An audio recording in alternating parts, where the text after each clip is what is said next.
the supreme test for any sailor.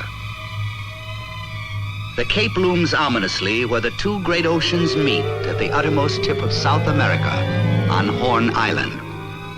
But few who rounded the Horn ever saw it.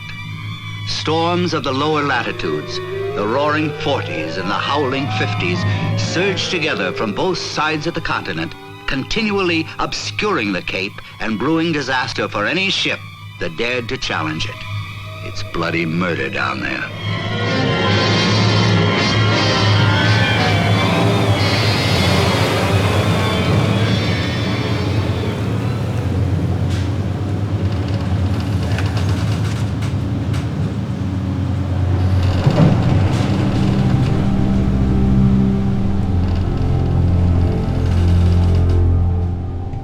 Cape Horn is a renowned place for sailors, and crossing it is considered to be the Everest of sailors. The weather can be unexpected and it can be extremely violent because of the concentration of all these winds, currents and seas just down to that small stretch of ocean. There is two ways it can go. Either you manage to find the right weather window and you've got a nice passage, or either unfortunately you don't find that weather window and you have to face really challenging conditions. This is one of the many milestones we will be crossing on our way to Antarctica to expose the Krill fishing fleet.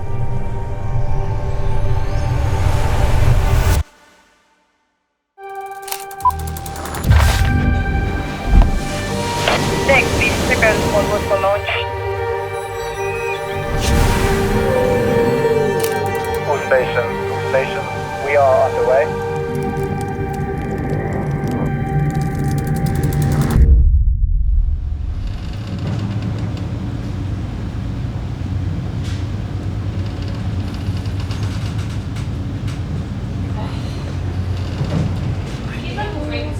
Not PA except an emergency. Hello. It's massive. Is that one? Yeah. Come closer. That's the wall. It's a bit loud. This is the Antarctic. Oh god. It's so big. It's so simple. That's huge.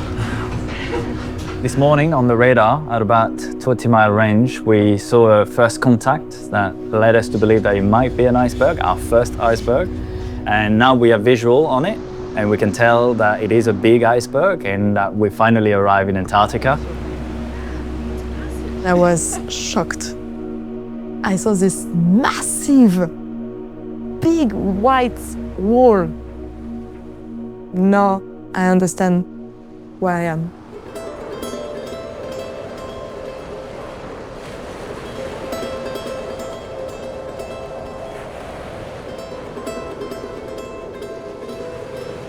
Did you see any orcas?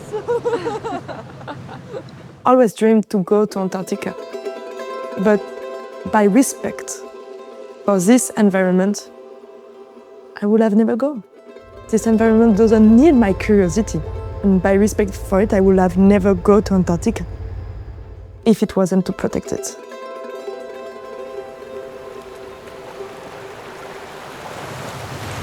Two miles what? I wish I knew what miles meant. I don't think Antarctica is a place you can really have an expectation for. For me, it's almost comparable as going to like the moon. It's like, can you really prepare yourself for the moon? It's incredible. Best wake up ever. Still in my pajamas, in the pink Crocs, but yeah, totally worth it. This is so cool. We carry on at this course, then we will avoid some of the worst weather tomorrow, but it's still forecast for 7.5 meter waves tomorrow lunch. Be good to brief people now, so every time we're going to use PFDs, they're going to get used to it, so that when the campaign's going to start, it's already going to be natural. Yeah, there is that PFD training about how PLBs work and stuff.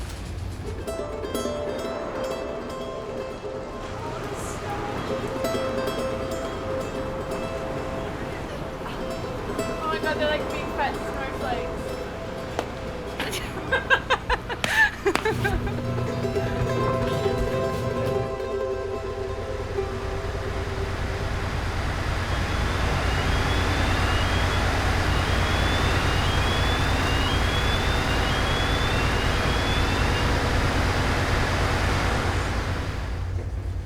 Just for your benefit as well, there's a suspicion we've got some fuel dilution going on, fuel leak in the engine, which means we do have to stop the engine. The oil drain pump is underneath the engine, underneath the flywheel of the engine, so it's a very dangerous place. We can't do it with the engine running. It will be a bit rolly for a while. Send a message, like when we tell everybody, make sure that secure everything, and by everything it means everything. So it will be rolling. I think we'll make a PA announcement as well. Attention all crew, we're going to stop the ship soon and we're going to turn it into the seas, and the ship will be rocking around a fair bit, so please make sure your cabin is secure, the decks are closed, and galley be ready for rocking. Okay, once the engine's stopped, I'll ask you to nip down, open the valves, and we'll drain some oil out of the sump until we get just below the full level. Okay. It's better if it's a two-person job, one person on the dipstick, one person on the pump? Yep. Okay, cool. Now we start moving, if we're side onto the waves, and the ship can really start to synchronise with the waves and rock a lot.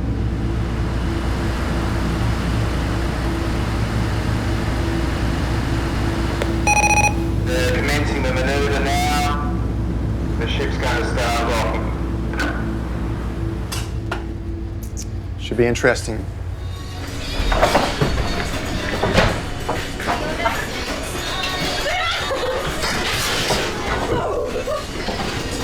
Now we got synchronize.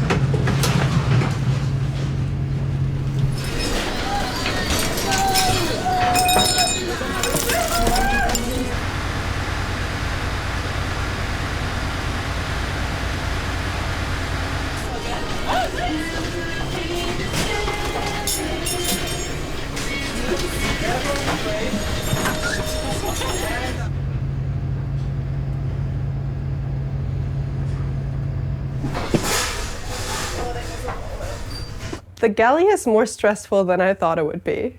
I love it because I love to work with food, but I definitely see the challenges in working on a ship.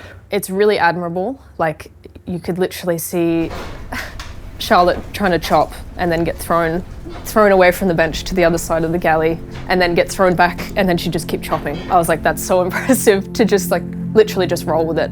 This is my first sea campaign, and I realized that what has become normal for me in the last couple of weeks is just so extraordinary for my friends and family. I think my grandma is a little afraid. It's really good. I've been able to drop the sump level. We can really gauge it now, and I didn't want it to get any higher than it was, so I'm much happier now. Okay, bow thruster is off. This is where the increase bit. Okay, thanks a lot. See you later. Thank you.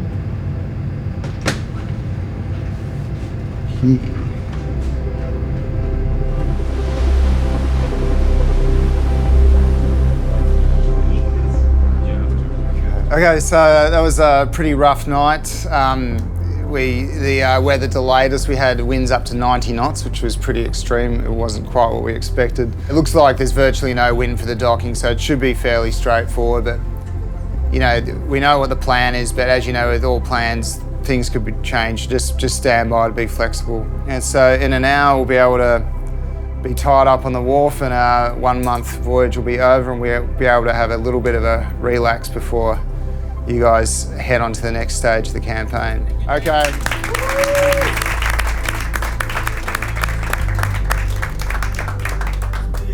That was the speech. Okay, let's get back to work. Yeah. Okay, 1, 2, 3. Okay.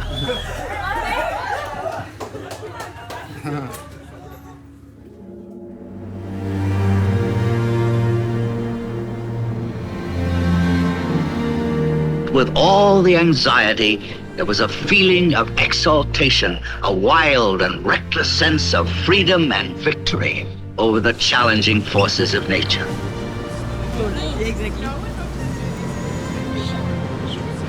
Even the landsman who ventures no farther than the water's edge feels that eternal tug. 3, 2, 1. There is sea salt in the veins of all of us.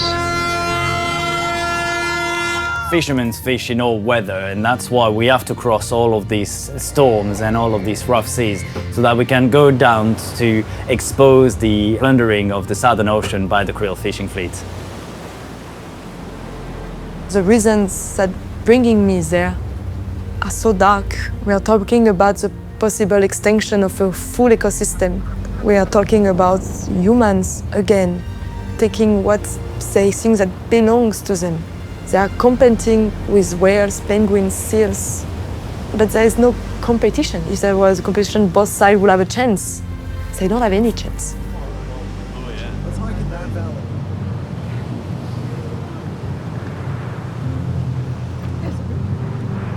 Even if I am the feeling to be in the middle of nowhere, we are also at the center of everything.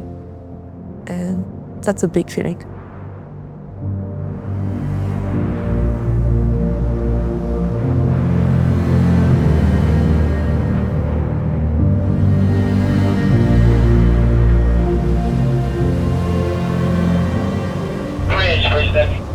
Mooring stations are ready. Okay, sounds good. We're about 10 minutes out from docking.